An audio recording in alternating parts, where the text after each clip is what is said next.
ತುಂಬಾ ಜನಕ್ಕೆ ಪದೇ ಪದೇ ಥ್ರೋಟ್ ಇನ್ಫೆಕ್ಷನ್ ಆಗ್ತಿರುತ್ತೆ. ಯಾಕೆಂದ್ರೆ ಥ್ರೋಟ್ ಅಲ್ಲಿ ಚಿ ಡಿಫಿಷಿಯನ್ಸಿ ಇರುತ್ತೆ, ಪ್ರಾಣಶಕ್ತಿ ತುಂಬಾ ವೀಕ್ ಇರುತ್ತೆ. ಒಂದ್ ತಣ್ಣೀರ್ ಕುಡಿದ್ರೆ, ಆಯಿಲ್ ಫುಡ್ ತಿಂದ್ರೆ, ಡಸ್ಟ್ ಆದ್ರೆ, ಅದು ಸ್ವೀಟ್ ತಿಂದ್ರೆ ಪದೇ ಪದೇ ಆಗ್ತಿರುತ್ತೆ. ಯಾಕೆ? It's weak. ಅದಕ್ಕೆ ಎನರ್ಜಿ ಇಲ್ಲ.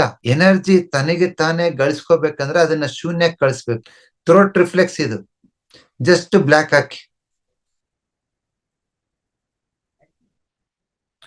3 ದಿನ, 5 ದಿವಸ, 1 ವಾರ ಅಷ್ಟೇ.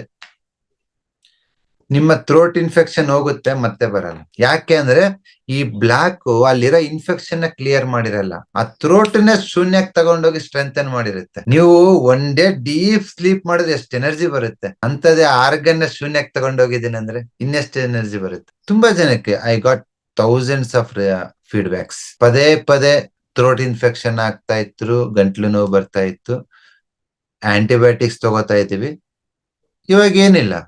ಥ್ರೋಟ್ ಇನ್ಫೆಕ್ಷನ್ ಆಯ್ತಾ, ಬ್ಲಾಕ್ ಹಚ್ಕೊಂಡೆ.